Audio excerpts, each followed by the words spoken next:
Cops have to deal with all sorts of violent and horrifying criminals in their job. But what happens when it's their own children that they have to arrest? Dad! Get in the car. You're arrested for DUI. On the 28th of December 2022, a witness had observed a white vehicle strike a traffic light and then quickly drive off. A part of the vehicle's bumper had fallen off in the road after the hit. Around 15 minutes after the call, police located the suspect's vehicle at a gas station across the road. But the driver was the last person they expected. Come back from Applebee's? Yeah, I had a drink. Okay. How old are you? 21. My dad is, Listen, your bumper's in the road over there. Did you just hit that pole? No, I promise I did not. No? The very thing 21-year-old Teresa says is that her dad is an officer with the local PD, possibly hoping that he'd come and get her out of the situation. But the cops at the scene are sure that things are way past that. You left Applebee's. Yeah, I left Applebee's. You cut through the plaza. You came out by Lowe's and Chick-fil-A. Yeah. Did you hit the traffic pole that's right there? No, I did not hit the traffic pole. This part was hanging off already. I hit a deer in Pennsylvania because I go to school in... Do you smoke marijuana recreationally? No, I do not smoke marijuana universally. Universally, smoking marijuana isn't the only part of her story that doesn't make any sense. She's saying that her bumper was already hanging off from an accident in Pennsylvania around 25 miles away, and it just happened to fall off right as another car identical to hers struck a traffic light. But Teresa has a trick up her sleeve that might just get her out of this. At least, that's what she hopes. I hit a Pennsylvania deer. You see this? I hit a deer before this. You can ask my dad. This piece fell off at the traffic light that you hit, that you knocked over. 670. Do you have another unit out with you? Can you call my dad? He's the sheriff's officer. All right, hang out. Over the course of just a few minutes, Teresa brings up her dad over 5 times, obviously praying that he'll be able to find a way for her to get out of this. But before he can come to rescue her, the cops are starting to zero in on what really happened and begin to get at least some of the truth from Teresa. Did you drive away because you're scared because you maybe had one drink and you think you're drunk? Yeah. And you might get arrested, but you don't seem like you're drunk? Yes. So you want to just tell the truth? Yes, I'm telling you the So when after Applebee's, did you hit a traffic pole? You can't miss it. It lights up. It's red, green, and yellow. I hit a curb. You hit a traffic signal. No, I hit a curb. Yeah, you went up the curb. You hit the traffic signal. The traffic signal fell down, and you left. I was texting. If you Okay. just call my dad, he would tell you. Well, Here's the here's sheriff's the officer, thing. I promise Your dad, the you. sheriff's officer, wasn't driving your vehicle today. In just this one short conversation, Teresa admits that she did hit something, that she's more intoxicated than they realized, and that she was texting while driving. 3 driving faults that can each come with their own punishment. So now that the truth has come out, the detectives decide to speak with her father, John. But it turns out he's not there to help her. What's going on? Hey, John, how are you? So your daughter hit a traffic wall. Okay. Where's the damage on the car? Okay, the damage on that on the car there, I think it was like the front right bumper. John explains that Teresa did hit a deer earlier and that the damage was on the front right bumper, but it was nowhere near as serious as the damage the car was currently sustaining. Can I come out? Are you guys out there? That's up to you. I'll see if she wants you to come out, if she wants, you to drive her home. Yeah, I appreciate it. Let me come out there and I'll see you guys in a couple minutes. Thank you. Okay, all right, sounds good. It looks like Teresa isn't going to be getting the salvation she was hoping for from her dad, and just 5 minutes later, he arrives at the scene to talk with the cops. What's up? So, what she's saying, and where the damage was and everything, doesn't really make too much sense. So, tried to get some more information out of her, but and then that piece of bumper there. So, for the other one, was it just the bumper wasn't hanging like that? Yeah, no, so what it was is basically this was intact. Okay. This piece was missing, and the scratches here, that's all from the deer that she who's the officers. So right now, this is going to be my call. Okay. Supervisor coming out. Okay, gotcha. He's going to be providing all the details. Okay, who's your supervisor? Sorry, John. Not that one, dude. I'm just asking. The cops who were first at the scene almost seem as though they're expecting John to try and make excuses for his daughter, and get extra nervous when he asks who their supervisor is. Obviously, there are countless examples of corruption where officers, especially those in the higher ranks, are able to use their power to prevent their family from getting into trouble. However, the officers quickly realize all he's trying to do is gather all the information on the incident so he can make a fair assessment himself. This quickly becomes evident as he checks his text messages from her to try and create a timeline of events. I just want to show you this so you can see it. You home 10:39. What do you think time do you think that initial call came? Because she probably hit it and was like, Dad, what the fuck do I do? Somewhere between 10:45 and 11. That's about right. When we're talking to her, she was telling us that she fell off. I mean, lying to she knows, but I'm a cop. She knows not to do that. Well, maybe she didn't even. Do you think she? I'm not lying. I'm saying she didn't lie. Yeah. Okay. I want to be very clear about that. Yeah. But she might not even look at the freaking car to see if there's any difference. However, despite John's willingness to help the officers out, the sergeant at the scene asks him not to get involved, so to guarantee the integrity of the investigation. So far, everything other than Teresa's conduct has been perfect and is a great example of proper policing. So, it's back to focusing on what Teresa had mentioned earlier. She says she'd only had one drink at Applebee's, but it's starting to seem as though she may be a little more drunk than they realized. Suspicions that were only confirmed after some field sobriety tests. And everything that happened today, right? I don't think that you were okay to take me out there for motor vehicle. Dad! So, Dad! you got okay. Dad! Where's my dad? Oh, your dad's right over here.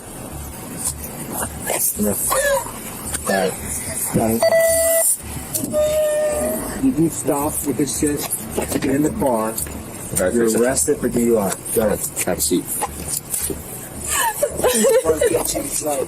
After being forced into the police vehicle by her own dad, Teresa was driven to the police station where her blood alcohol level was tested. It came back as 0.17%, over twice the legal limit. As of this upload, Teresa is still awaiting her penalty, but has been issued a court summons for driving under the influence, reckless driving, and failure to report a car accident. Teresa's dad followed protocol perfectly, but Kenneth Adams' dad did the exact opposite when he tried to abuse his power as a commissioner to try and save his son from prison. Tell me who I called to find out why he's in jail. You want me to sue the son of a county sheriff? In November 2022, Kenneth Adams was pulled over for running a stop sign. But as it turns out, Kenneth was in much more trouble than he realized. How's it going? Good. What did I do wrong? Good. So the reason I stopped you is you didn't come to complete stop the stop sign, I did. and then you didn't have your turn signal on. I sure did. Okay. I know for a fact I had my turn signal on. Okay. That's why I was surprised you were pulling me over, but whatever. The officer then took his license and ran it through the system, where he would discover Kenneth had a warrant out for burglary and theft of a vehicle. All of a sudden, Kenneth becomes defensive and refuses to exit the vehicle. Can I get you to step out of the vehicle with me? What are you doing? No, what's going on? Seriously, what's going on? You have a warrant. How do I have a warrant? I don't know how you have a warrant, but it's on our system right now. You have an active warrant out of 7th District Court here in San Juan. I've gone to, no, that's incorrect. Because Okay. I've gone Well, to it's on our system right now. Well, you I'm need not to going to call- argue with you about it. call- You're going to go to jail tonight on that warrant, okay? No, I'm not. Dude, this is absurd. Mr. Adams, you do have an active warrant for your arrest. And who issued the warrant, though? The courts have court. an issue. For what, though?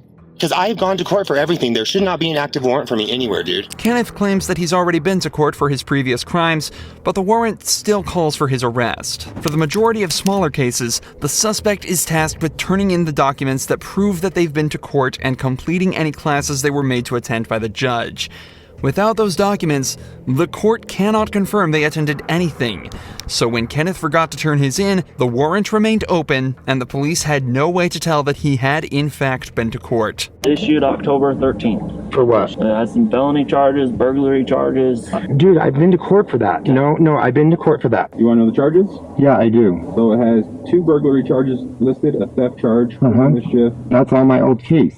3 charges of burglary of a vehicle, and Yeah. criminal trespass. Yeah, why is that floating up now? Kenneth was taken away to the station, but this is when his father, Bruce Adams, turned up, who turned out to be the county commissioner for the local area. How convenient for Kenneth.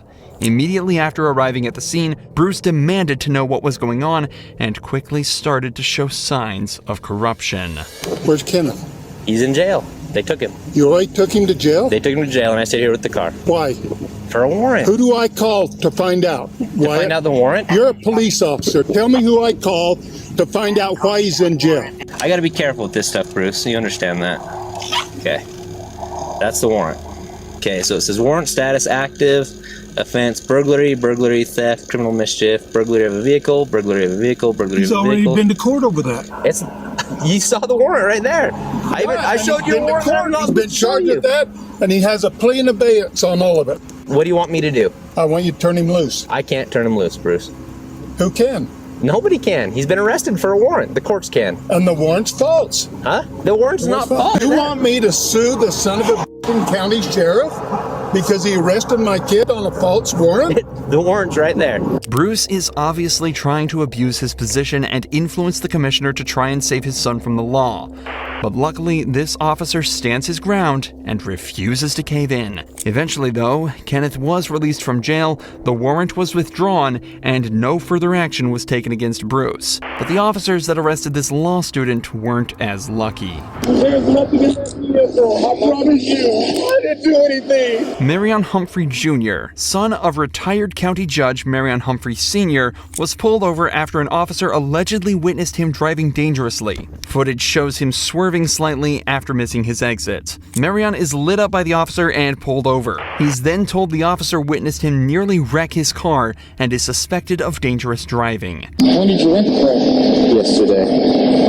You gotta take it, turn it back in a Fayetteville? Pick it up in Fayetteville? I'm sorry, sir. I'm trying to figure out that you have probable cause to stop me. Yeah, because you're super nervous, so I'm trying to figure out why you're so nervous. Being a law student, Marion asks if the officer has probable cause for pulling him over. The officer struggles to give a good answer before claiming Marion seems super nervous. First of all, being nervous isn't a crime, and isn't evidence towards a crime either. And secondly, Marion actually carries himself incredibly well in this situation. He complies with the officer's requests, asks why he's being pulled over, and why he's being held. He even calls his dad to listen in on the entire arrest, something the officer clearly didn't like, as he then asks to search Marion's U-Haul. If I bring a dog, is it going to hurt anything? Yeah, no, it's not going to hurt anything. I promise you. I honestly just don't want to get shot. Yeah, that's all, and I'm sorry about that. It happens. I know it happens. Honestly, I don't want you to bring a dog because I don't think that's fair to me as a citizen, as someone who, if the only thing I did was kind of, like, I did not almost wreck my car. If you don't want to bring a dog, just let me look in here real quick and I'll get you down the road. I don't have to bring a dog. I just think that's so invasive of my rights, but you can live in here if you like to. Marion does an extremely good job of eloquently showing how terrifying it can be to be stopped by the police, while maintaining a calm and respectful tone with the officer the whole time. But regardless, Marion is placed in handcuffs for over an hour while the cops search his vehicle with a dog. According to the officer, the dog smelled narcotics and alerted the officers before even entering the U-Haul. The dog alerted on narcotics in the vehicle, so I detained him and he's in the back car while I searched the vehicle. But he didn't wreck his truck. No, but he almost did, so that's probably cause stop. Daddy, he's arresting me. He's arresting me. Give me your other hand. He's arresting me, Daddy. There's nothing in that vehicle. I promise you. Okay, come here. I didn't do anything. Predictably, the cops find nothing in the vehicle. Marion has since opened up a lawsuit against the officers, claiming they violated his 4th and 14th Amendment rights. As of this video's upload, the case is still ongoing.